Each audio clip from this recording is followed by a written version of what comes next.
Hello everyone, welcome back to this YouTube channel. आज हम कुछ सीखने वाले हैं नई चीज। यस स्टूडेंट्स, लास्ट टाइम हमने कॉम्बिनेशन का पूरा लेक्चर खत्म कर दिया। इन शॉर्ट पूरा एक्सरसाइज खत्म कर दिया था।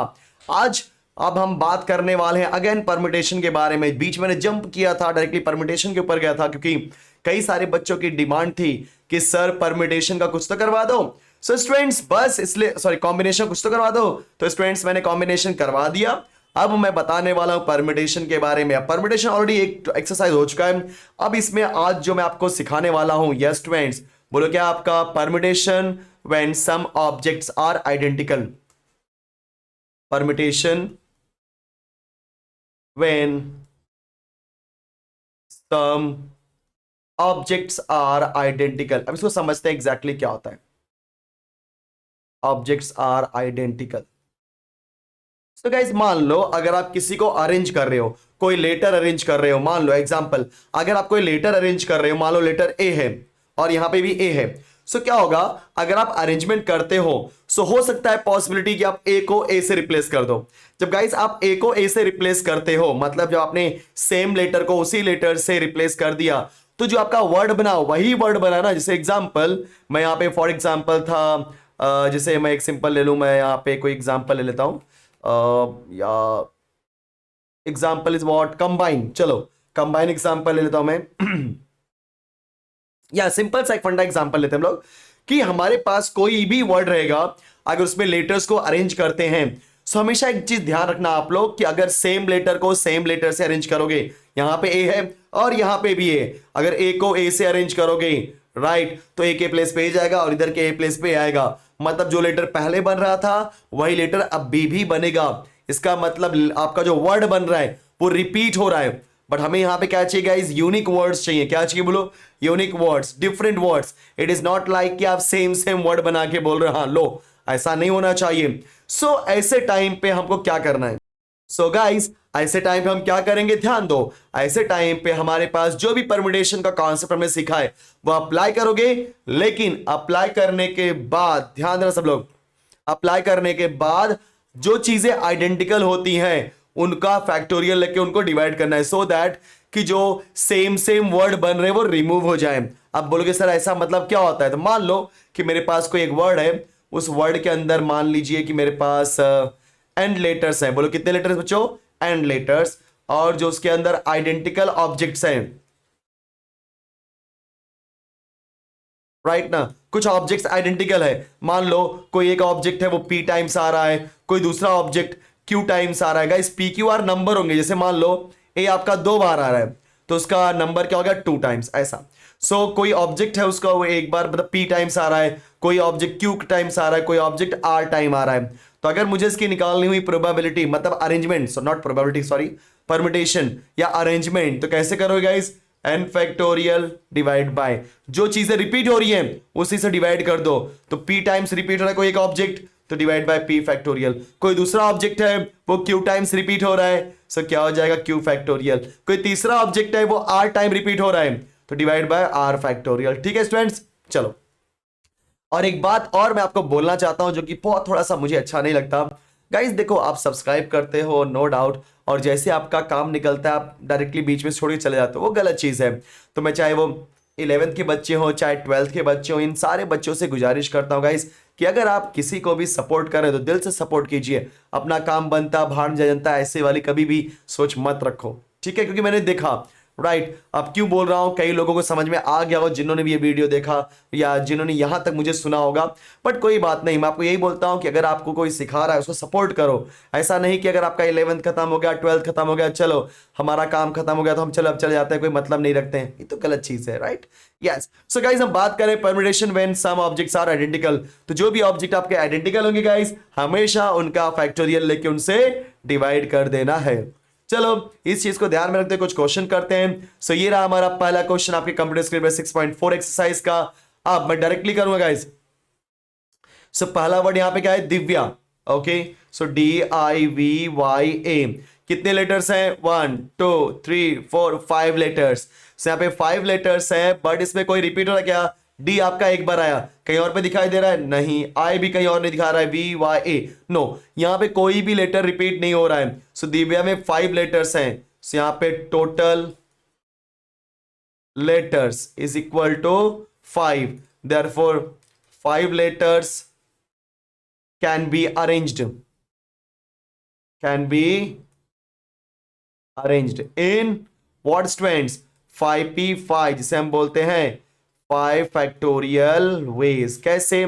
क्योंकि आप जब अरेंज करोगे तो 5 लेटर है, 5 प्लेस होंगे। अब बोलोगे सर आपको कैसे मालूम पड़ा 5 प्लेस? अरे बेटा 5 लेटर तो 5 जगह पे अरेंज करना है ना, बात कंफर्म इतनी, राइट। सो 5 जगह है, 5 प्लेस पे इन 5 लेटर अरेंज करना है। सो पहले प्लेस पे क्या हो जाएगा, कोई एक लेटर लिख दूंगा 5 तरीके से, फिर दूसरे प्लेस पे हम लोग 4 तरीके से, तीसरे प्लेस पे 3, फिर 2 और 1, क्योंकि जो आपने एक लेटर एक बार यूज कर लिया उसको दूसरी बार आप यूज नहीं कर सकते, क्योंकि डी एक ही बार डी है कि नहीं? आ एक ही बार आ है, वी एक बार ही है, वाई भी एक बार है, और ए भी आपका बच्चों एक बार है। सो जो आपने एक बार यूज कर लिया उसको सेकेंड टाइम रिपीट नहीं कर सकते। So this 5 letters can be arranged in 5p5, that is 5 factorial veg. लेकिन 5 फैक्टोरियल क्या होता है आपका, अगर सिंप्लीफाई करोगे तो आंसर आएगा 120 वेज। ओके, पहला क्वेश्चन आसान था। चलो सेकंड क्वेश्चन आते हैं। तो जो सेकंड क्वेश्चन है बोलो क्या है, शांताराम। देख लो अभी, SHANTARAM। अब यहां पे मैं देख रहा हूं कि कुछ चीजें रिपीट हो रही हैं। यस फ्रेंड्स, कुछ चीजें रिपीट हो रही है। अब कौन क्या रिपीट हो रही है देखते हैं। रिलैक्स रिलैक्स, समझते हैं हम लोग यहाँ पे एग्जैक्टली कौन कितनी बार रिपीट हो रहा है। सो गाइज अभी अगर हम बात करेंगे जो हमारा वर्ड है शांताराम, राइट, तो शांताराम में देखो कितने लेटर्स हैं, तो पहले चेक करते हैं लेटर्स कितने यहाँ पे। तो letters is equal to, count कर लो, 1 2 3 4 5 6 7 8 9, टोटल 9 लेटर्स हैं। तो शांताराम में कितने लेटर्स हैं स्टूडेंट्स? 9 लेटर्स। अब देखो यहाँ पे भी कोई चीज रिपीट हो रहा है क्या? अगर आप देखोगे एस, तो आपका एस एक बार भी नहीं रिपीट हो रहा है, एच भी आपका एक बार भी रिपीट नहीं हो रहा है, ए, अरे ए हो रहा है, 1 2 3, A is repeating 3 times. N कहीं हो रहा है क्या? नो। टी नहीं, आर नहीं, एम भी नहीं। सो सिर्फ एक ही लेटर रिपीट हो, दैट इज ए। सो आप लिखना since A is,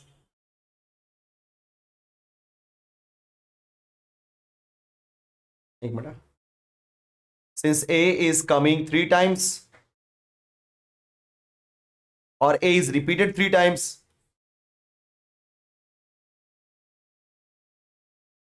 A is repeated 3 times. Perfect.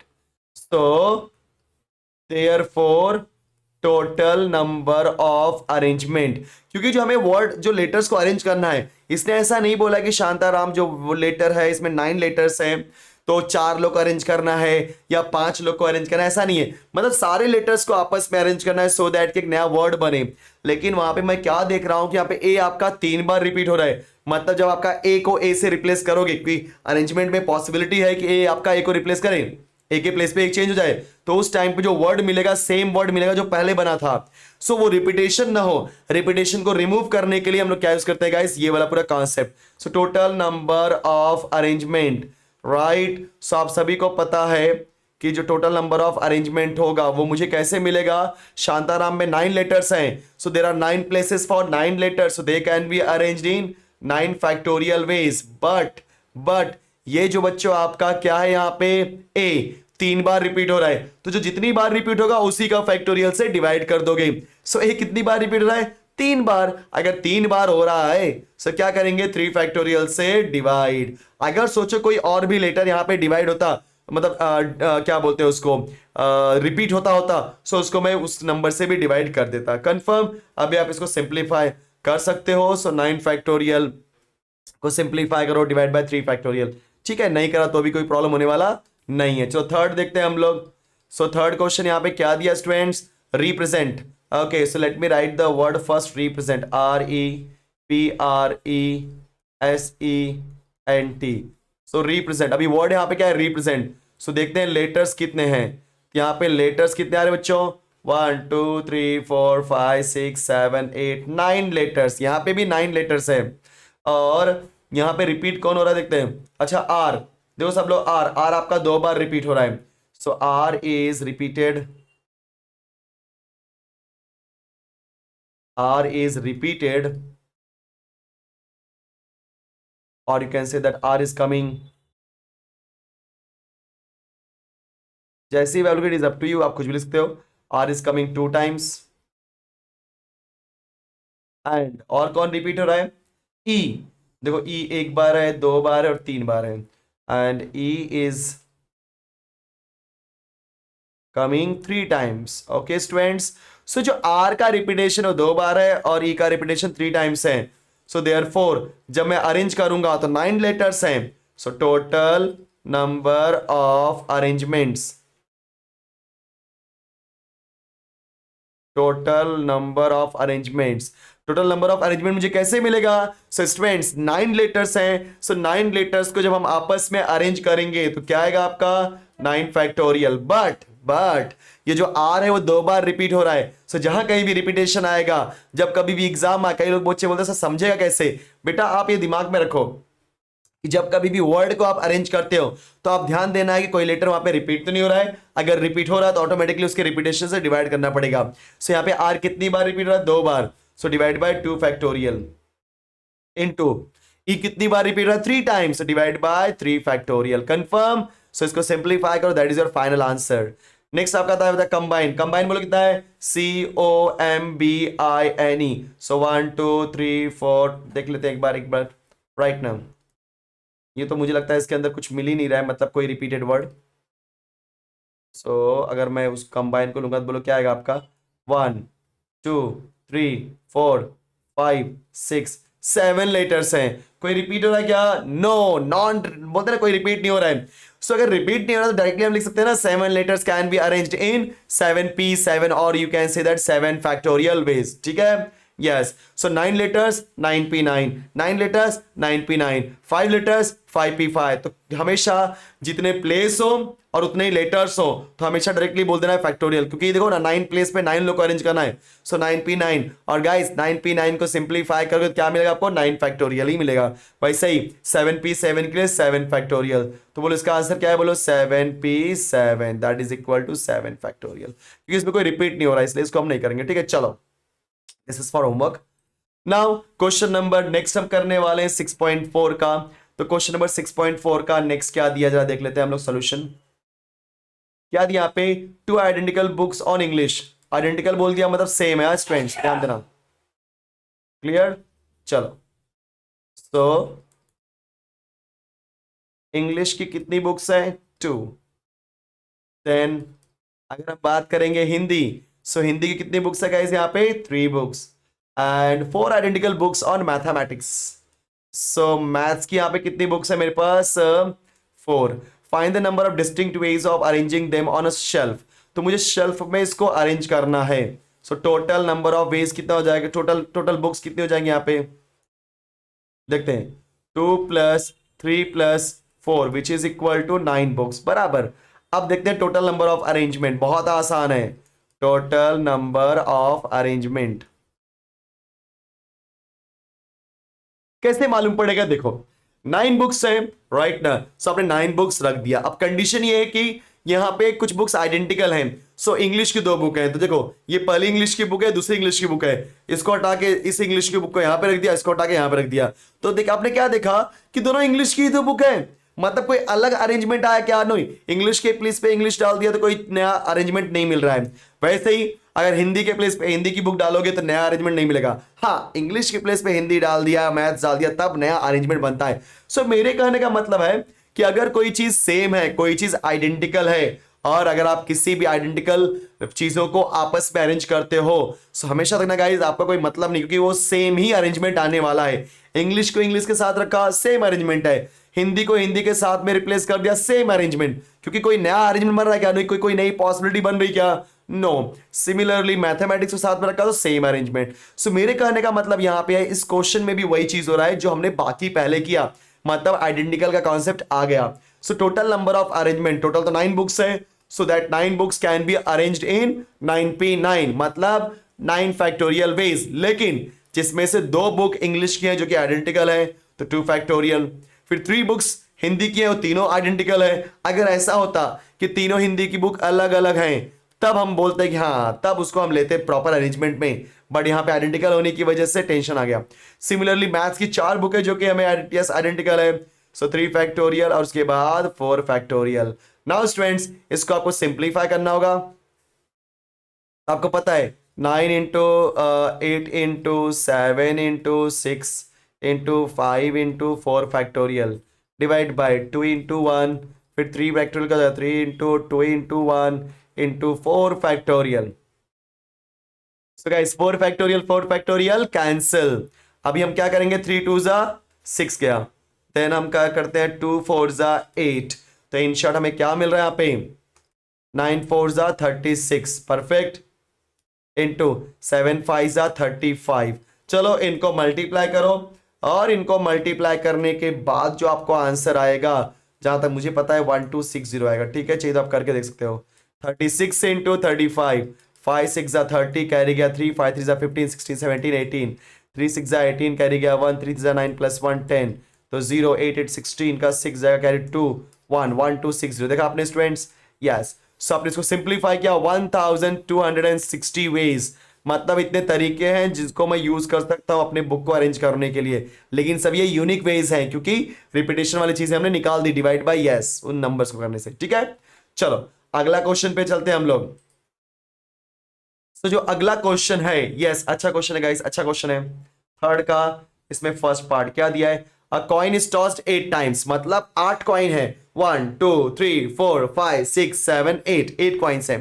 अब पहला कंडीशन है कि in how many ways can we obtain 4 heads and 4 tails. So पहले वाले केस में टोटल नंबर ऑफ अरेंजमेंट, बोलो बच्चों कैसे मिलेगा, क्योंकि टोटल 8 कॉइन्स है तो उनको अरेंज करेंगे तो क्या आएगा आपका 8 फैक्टोरियल वेज, लेकिन 4 हेड और 4 टेल आना चाहिए। इसका मतलब 4 सेम है और 4 सेम है, तो क्या होता है ना कि 8 फैक्टोरियल मतलब हर एक पॉसिबिलिटी आ जाएगी, लेकिन अगर हेड के प्लेस पे हेड को रिप्लेस किया तो वही कॉम्बिनेशन बन रहा है, वही अरेंजमेंट बन रहा है। तो हमें सेम अरेंजमेंट लेना है क्या, नहीं, हमें देखना है कितने यूनिक अरेंजमेंट्स है, कितने यूनिक कॉम्बिनेशंस हैं। तो 4 हेड आ गया, चारों हेड को आपस में अरेंज करोगे तो आंसर क्या मिलेगा, वही मिलने वाला है, मतलब वही मतलब सेम ही अरेंजमेंट मिलेगा। इसलिए रिपीटेशन को रिमूव करने के लिए डिवाइड बाय हेड का फैक्टोरियल डिवाइड कर दिया, सेम टाइम पे टेल भी सेम आने वाला है, सो divide bye 4 factorial. Now guys इसको आप सिंप्लीफाई कर सकते हो, बोलो क्या आएगा 8 into 7 into 6 into 5 into 4 factorial divide bye 4 factorial, 4 into 3 into 2 into 1 into 4 factorial. अभी आपका 4 फैक्टोरियल कैंसिल, बराबर ना, तो देखो 4 2 जा 8 कैंसिल, 3 2 जा 6, तो 2 5 देखो 7 इंटू 10, तो इन शॉर्ट क्या आएगा बोलो 70। मतलब अभी हमारे पास 70 वेज हैं जिसमें हमारे पास 4 हेड और 4 टेल आते हैं, बराबर, यस कंफर्म। लेकिन जिसमें से हेड के प्लेस पे मान लो हेड आ गया या टेल के प्लेस पे टेल आ गया, तो ऐसे कॉम्बिनेशंस को नहीं ले रहे क्योंकि हम यूनिक कॉम्बिनेशन ले रहे हैं। अब दूसरा क्या है, एटलीस्ट 6 हेड्स, मतलब सेकेंड कंडीशन क्या बोला यहां पे कि एटलीस्ट 6 हेड्स आना चाहिए। सो इसको कैसे करेंगे समझते हैं इसको हम लोग। सो इसमें क्या होगा ध्यान दो, टोटल अरेंजमेंट्स या टोटल नंबर ऑफ अरेंजमेंट, जैसा भी आप बोलना चाहो,